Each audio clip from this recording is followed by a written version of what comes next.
La Bible est remplie de chants et de poèmes magnifiques, appelés cantiques bibliques. Ces cantiques sont bien plus que de simples textes poétiques. Ils sont des expressions profondes de la foi et de la relation entre Dieu et son peuple. À travers eux, les croyants expriment la louange, la gratitude, la confiance. Mais aussi la supplication et parfois la douleur. Dans cette vidéo, nous allons découvrir ce qu'est un cantique biblique.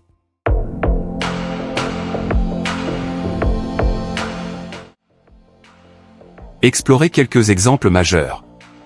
Et comprendre leur signification spirituelle. Qu'est-ce qu'un cantique biblique? Un cantique biblique est un chant ou un poème présent dans la Bible. Il exprime généralement la louange, l'adoration, la reconnaissance ou la supplication adressée à Dieu.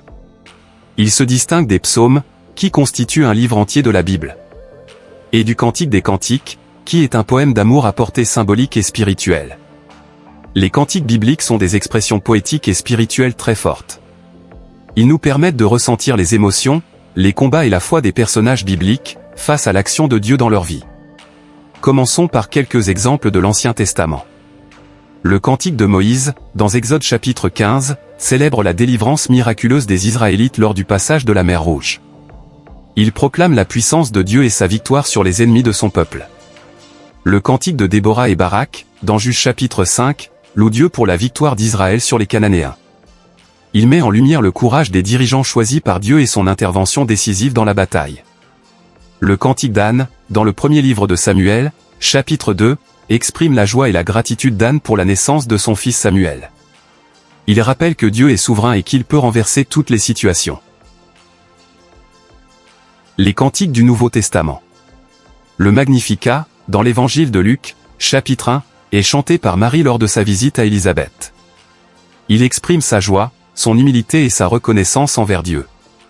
Ce cantique célèbre la miséricorde divine et annonce un renversement des valeurs humaines, où les humbles sont élevés.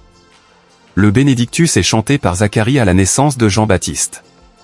Il loue Dieu pour l'accomplissement de ses promesses et annonce la venue du salut. Le Nunc Dimittis est chanté par Siméon lorsqu'il voit Jésus au temple. Il exprime la paix et la joie d'avoir vu le salut préparé pour tous les peuples. La signification spirituelle des cantiques.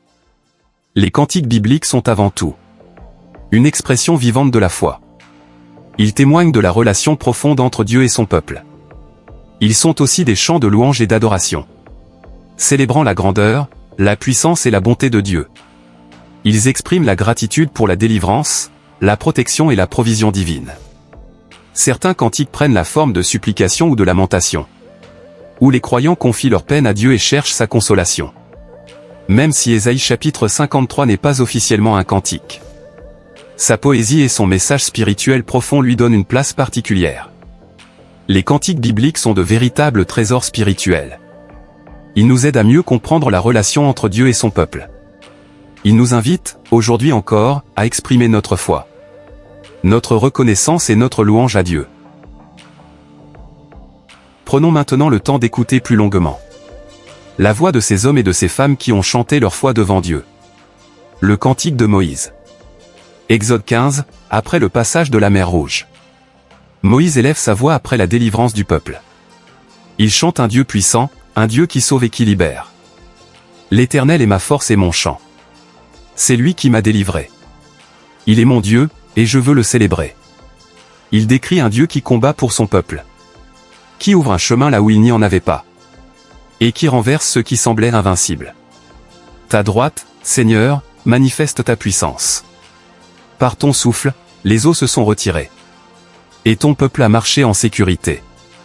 Ce cantique est un chant de victoire, mais aussi un chant de confiance. Le Dieu qui a sauvé hier continuera de guider demain. Le cantique d'Anne. 1 Samuel 2 après la naissance de Samuel. Anne, longtemps dans la souffrance, laisse maintenant jaillir sa reconnaissance. Mon cœur se réjouit en l'Éternel. Ma force a été relevée par mon Dieu. Elle proclame un Dieu qui voit les humbles, qui entend les cris silencieux, et qui agit au moment juste. L'Éternel élève le faible, il relève celui qui était dans la poussière.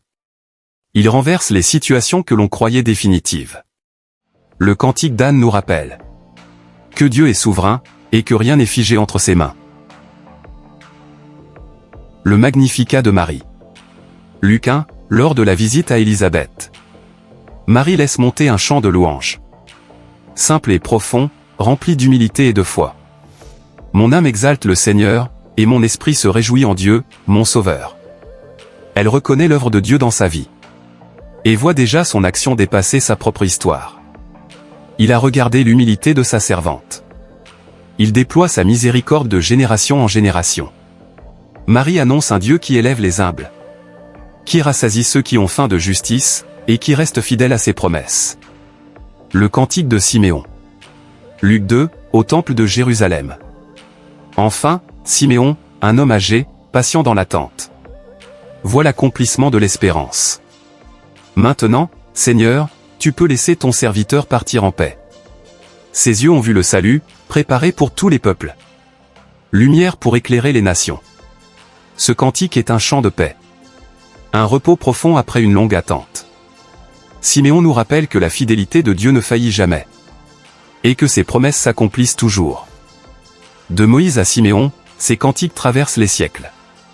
Ils parlent de délivrance, de gratitude, d'espérance et de paix. Aujourd'hui encore. Il nous invite à faire monter notre propre chant et à placer notre confiance en Dieu. Merci d'avoir suivi cette vidéo. Que ces cantiques nourrissent votre foi et accompagnent votre méditation.